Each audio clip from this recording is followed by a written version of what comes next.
Good morning and welcome back to Black Bear Forge. What are we going to do today? Absolutely nothing. But yesterday I had the opportunity to go up to northern Colorado to a Rocky Mountain Smiths event hosted by my friend Scott, who's also the president of Rocky Mountain Smiths. And he was hosting Steve Rollert, the custom knife maker. He's been making knives for roughly 40 years. He was trained by a Japanese master, Kuzan Oda, and is a very highly skilled knife maker, particularly his high-end Damascus knives, which is really what he specializes in, and that's what he was discussing at yesterday's demonstration. So I thought I would show you just a little bit of that discussion. There was no way for me to videotape the entire thing or even get really good footage, so I'm going to apologize right now. There's a window behind him, and it's going to be kind of glary footage to listen to some of what he says. We'll get a little glimpse of him welding up a billet both under the hydraulic press and then drawing it out under Scott's 250-pound Nazel power hammer. But in any case, it was a really good demonstration, really inspiring. I'm not much of a knife maker. Even though early on in my blacksmithing evolution, I thought I was going to be a knife maker, I thought that was the way to go, like so many people today do. And I quickly decided that that really wasn't my thing. I wasn't that good at making knives. There are so many people out there, well, like Steve, who I've known for over 30 years, and I'm better off doing other things in my shop and letting the knife makers make the knives. But nevertheless, he was inspiring enough that I may try some of his methods and techniques, and we may do some sort of pattern welding or Damascus at some point in the future. The key to Steve's methods, though, is that he no longer uses any flux in his welds, or at least not flux as we think of it. Most of his pattern welding is fit very precisely, and therefore he doesn't need flux, and he welds them dry. He calls it dry welding, which is just fluxless welding. He has some other things that occasionally he will use a hydrocarbon flux, which in his case is kerosene, and that's usually a canister weld, and he talked about that a little bit yesterday as well. And hopefully there's enough in the video clip I'm about to show you that you can hear some of what he had to say, and you can get just a little taste of what went on. It was about a 6-hour demonstration. I probably only have about 5 minutes of footage to share with you here. But let's take a look at what went on yesterday. Kinds of Damascus out there. There's cable Damascus or wire rope Damascus. You have Wootz style steel done in the old Persian method, and you've got the pattern welded. Those are the three principal ones. There are other offshoots, but it's a fun discipline. It can be used for anything you wish, but for our purposes today, what I'm showing you is what works for me. Now, what we're going to teach today is dry welding. Not using flux, which goes counter to traditional training that you must flux every forge weld. I'm not going to say that flux is not useful. It's just not useful for this particular application. Why would I bother eliminating flux? Flux is easy to use. Well, it melts the lining of my gas forge, which is really annoying. So I want to eliminate flux for one principal reason primarily, and that is due to some testing done by Darryl Meyer. The principle that Darryl found is he thought he was doing brake testing of Damascus steel, and he was noticing it was delaminating along the welds quite frequently. And Darryl was an expert forge welder in the sense, as a smith, he did some of the best forge welds. And so he took some of his steel. I can't remember which college he went to. I don't know if it was in Kentucky or Tennessee or where it was. But he went to one of the big universities that has superpower microscope. And he broke under the hydraulic press some of his forge welds. And then looked at them under this enormous power of the microscope. And was able to see between the crystals. Now we're talking being able to see the crystalline structure of the steel. Between the crystals were little dots of flux.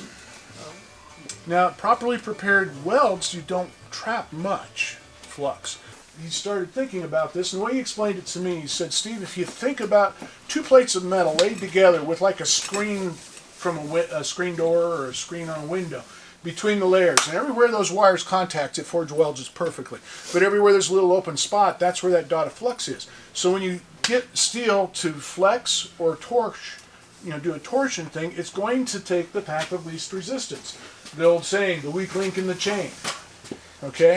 It finds that stress release and follows along that perforated surface because that layer of steel has these little dots that allow non-contact, non-metal to metal contact, and that's where it chooses to shear. So he started thinking about how to eliminate the flux from the weld. What I brought here today are the pieces that I use in making my billet. This little stack is 15 layers, I think, of 1095 carbon tool steel. I order my steels, as I mentioned before to somebody earlier. I order the 1095 from Admiral Steel. I order the 15N20 from Utah Home. I order it in 60 thou thick stock. Now, why am I going so thin? Easier flow. Layer accumulation. I'm getting layers and fewer welds. If you start with half-inch thick layers, you're going to have to draw it out and stack it a number of times. If you start with thinner layers, you get to do it fewer times. I've done it with stock that was shim stock that was like 5 thou thick, done it all in one weld. And the key to doing thin stock, whether it's 60 thou stock, such as we're using here with this stuff, or if it's bandsaw blade material or banding material from crates, it's that thin. I mean, we're talking stock, it's like 10 thou.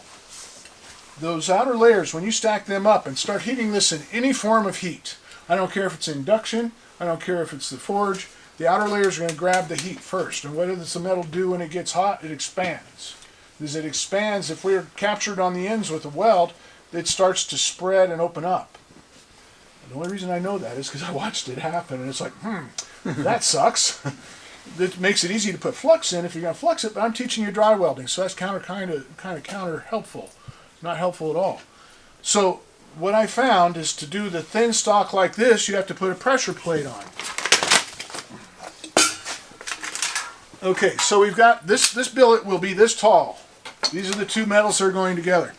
Then we're using, this is just under half-inch thick mild steel. We're going to put this on the outside of our billet.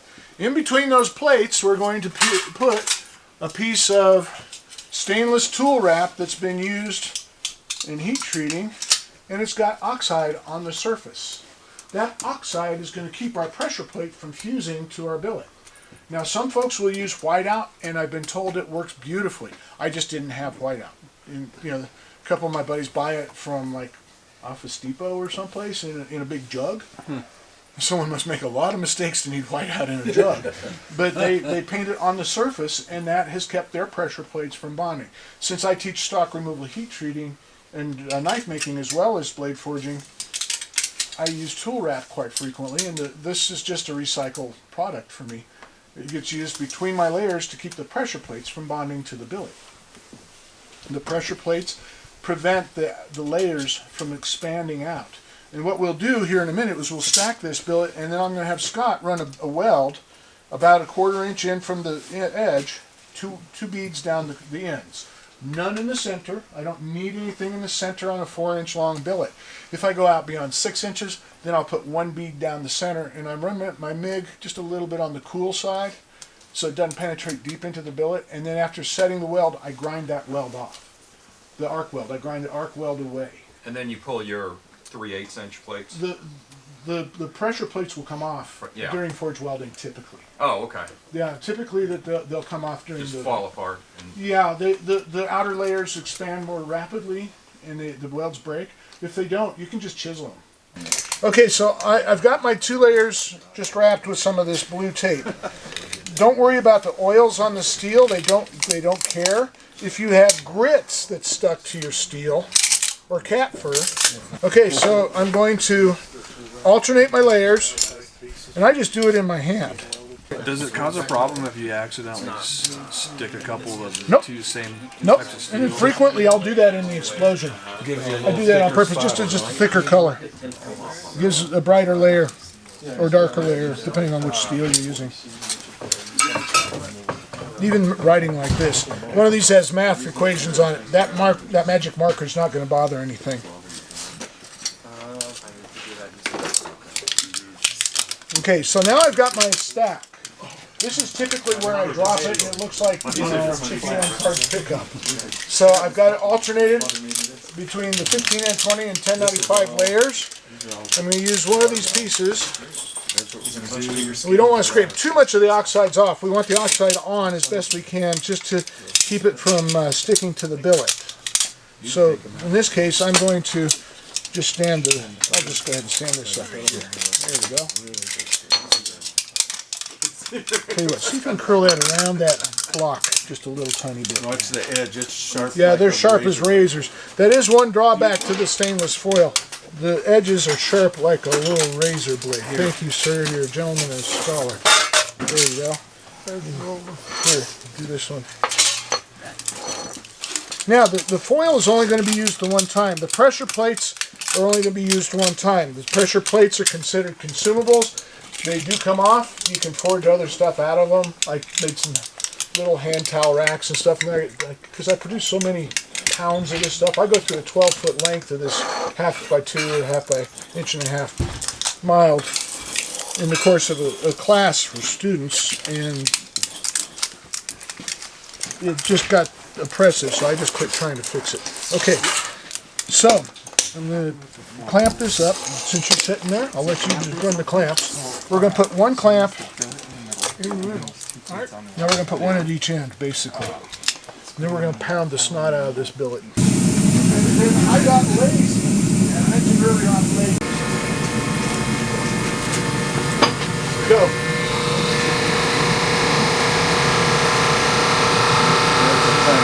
Yeah, it's not even up to 25 tons yet. Okay, stop. Yep, that's all right. Okay, you can see that the pressure plates are colder. It looks like they probably broken well.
Well, I hope you found that interesting and could glean a little bit about what went on. Now, Steve does offer classes. He does teach in southern Colorado, which is a long way from his home, at a college in Trinidad that has a gunsmithing program, and I think he teaches as part of that program for about 1 week every year, just for a knife making class. He also teaches at a blacksmith shop in Berthoud, Colorado that has a teaching facility, and I'll try to add that link down in the description as well. And he is their knife making instructor for when they have knife making classes, but he also does private lessons out of his own shop.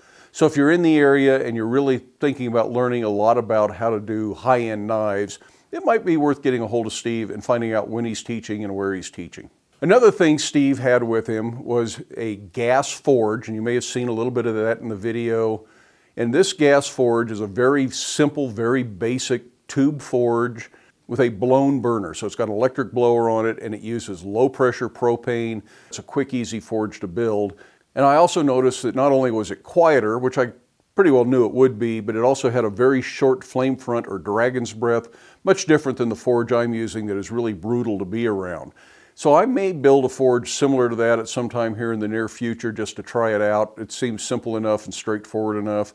He also had parts for his ribbon burner forge, which unfortunately wasn't up and running. It was disassembled for a rebuild, but he brings his ribbon burner in on the floor of the forge, and the burner is off to the side of where he actually heats material. So that heat comes up and around this way. Another very interesting thing, and I do hope to build a ribbon burner one of these days. I'm really a little disappointed that it wasn't up and running because that was one of the main reasons I made the 4-hour drive up there and the 4-hour drive back home. So I strongly encourage you to look for events in your area. If you're in the United States, go look at abana.org and look at the affiliate map. There are affiliates like Rocky Mountain Smiths all over the country. There's probably one that is close enough to you that it's worth driving to. But but it's a great way to learn. It's a great way to meet other blacksmiths, and I really strongly encourage that you do that. And many countries have some sort of blacksmithing groups. There's a British Artist Blacksmithing Association in the United Kingdom. There are groups in Europe. There are probably groups in Australia, although I can't tell you which ones right now. But look in your area, track down the other blacksmiths, see if they're having events like this, see if there's a get-together. Make the time to go participate in these events. They are absolutely worth the trouble. Anyways, I hope you found that interesting. Give it a thumbs up if you did. If you haven't done so already, I would love it if you hit that subscribe button. Feel free to watch some of the other videos, share the videos with your friends, but then make time in your day to get out to your shop, make something, or attend a blacksmithing get-together.